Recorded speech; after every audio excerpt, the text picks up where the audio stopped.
CMP Sharks, it's Miss Amanda from the library. It's African American Heritage Month. Last month, we learned about Martin Luther King Jr. Did you know that there were a lot of children who helped him overcome? I hope you enjoy the book, Let the Children March. And remember, doesn't matter how old you are, you can change the world.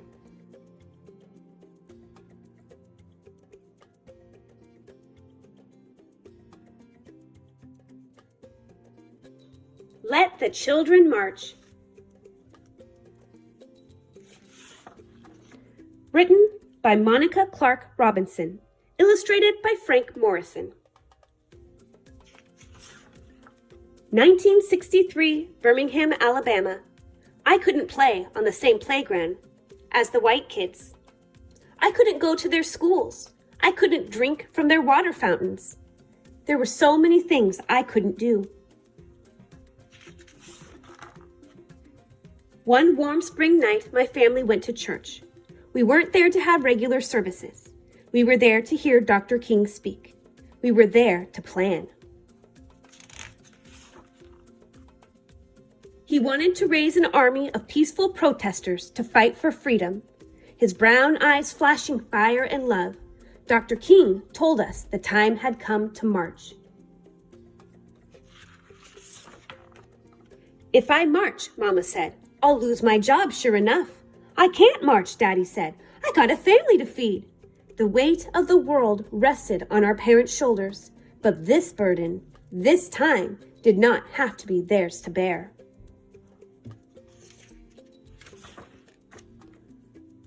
I don't have a boss to fear, my brother said, or a job to lose. We can march this time. We'll be Dr. King's army, I said. I'll be fine, Daddy, I promised. Don't worry, Mama. Dr. King didn't like children being put in harm's way. He was a daddy too, after all. But he said that though we were young, we were not too young to want our freedom. Let the children march. They will lead the way.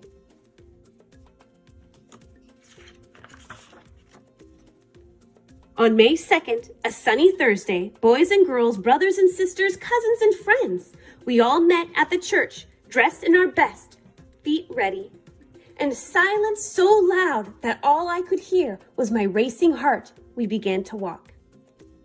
Hand in hand we marched, so frightened, yet certain of what was right for freedom.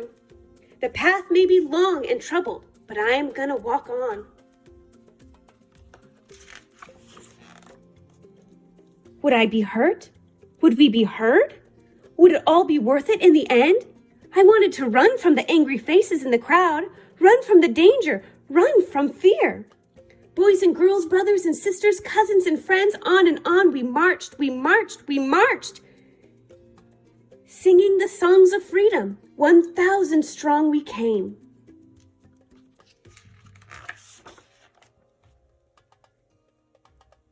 Hate dogged my heels all that day. Its yellow canine teeth sharp, but courage walked by my side and kept me going. Disperse or you'll be jailed, the police shouted the first day. Disperse or you'll get wet, the police shouted the second day. Disperse or we'll release the dogs, the police shouted the third day. We did not disperse. We kept on marching. We wouldn't stop until things started to change.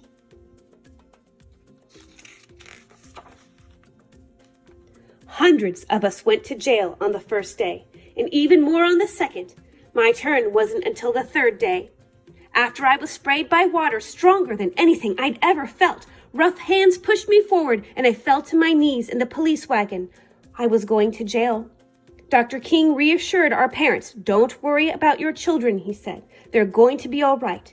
Don't hold them back if they want to go to jail, for they are doing a job for not only themselves, but for all of America and all of mankind."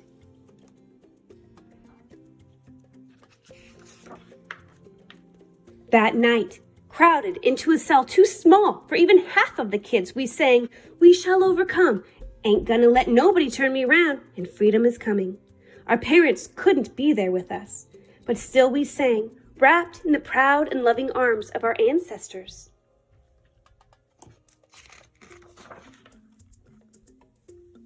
I was still in jail, but we heard that the next day and the next more kids marched. The water hoses they used to sting us could not stop our fierce tide.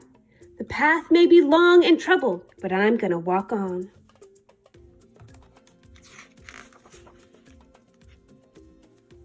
Turn the other cheek, we had been taught. Show love where there is hate. The world watched as hate bruised us, but for 7 days we walked only in love. The jails swelled to bursting, and even President Kennedy took notice. Daddy said the president received letters and calls about us from all over the world. Our march would become a memory, a small part of a larger story, but we had been heard, and the seeds of revolution were sown.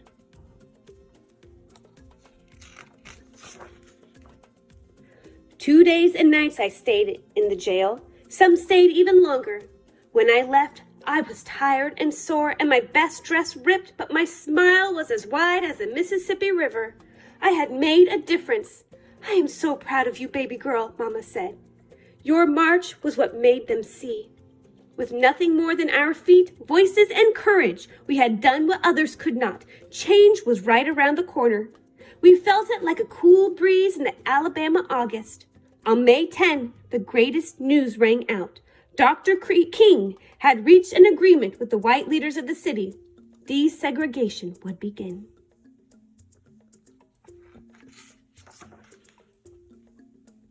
One month later, I was playing on a playground I'd never been allowed to play on before. 2 months later, my family ate at a diner we'd never been allowed to eat in before. Our march made the difference. We children led the way. Singing the songs of freedom, 1,000 strong we came.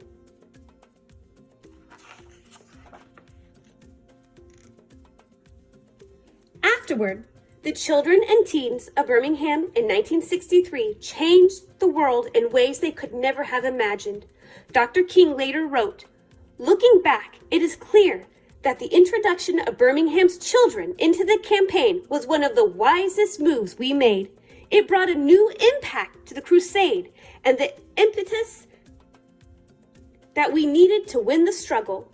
President Kennedy went on television the evening of June 11, just 1 month after the Children's Crusade, to call for civil rights legislation.